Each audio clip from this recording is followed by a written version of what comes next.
As the vortex of light and shadow finally subsides, the investigators find themselves gasping for air, slumped on the cold stone floor. The oppressive silence of the chamber is now heavier, suffocating them with a renewed sense of dread.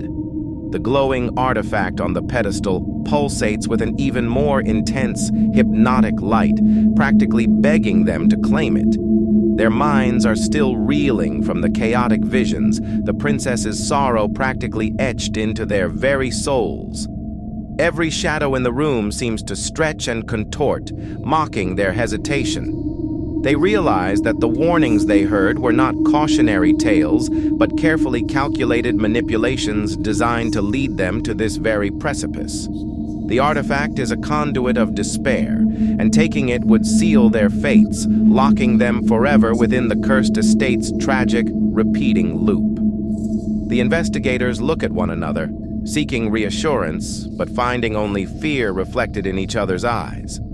The ticking clock is a relentless reminder that time is running out, and the darkness is waiting for them to make the wrong choice.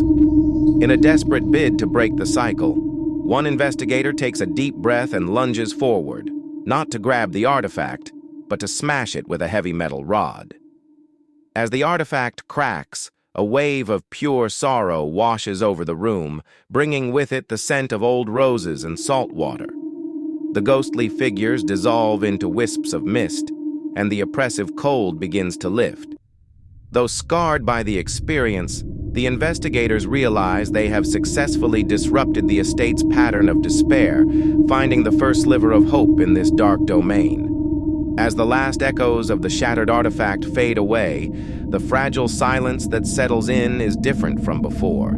It is no longer heavy with despair, but tinged with a hesitant peace. The investigators take a moment to catch their breath, the weight of the princess's sorrow now lifting from their chests. The frost on the stone floor begins to retreat, melting away as warmth gradually returns to the room, bringing with it a subtle scent of ancient roses. They look around the chamber, noting that the spectral figures have completely dissolved into wisps of mist, as if they had never been there at all. Leaving the crumbling, dust-filled chamber behind, they make their way back toward the estate's exit, each step lighter than the last. Though the scars of their traumatic experience will remain, they know they have successfully disrupted the estate's pattern of despair, finding the first sliver of hope in this dark domain. They step out into the open night, the cool breeze a stark contrast to the stifling heat of the vision, finally free from the curse that bound them.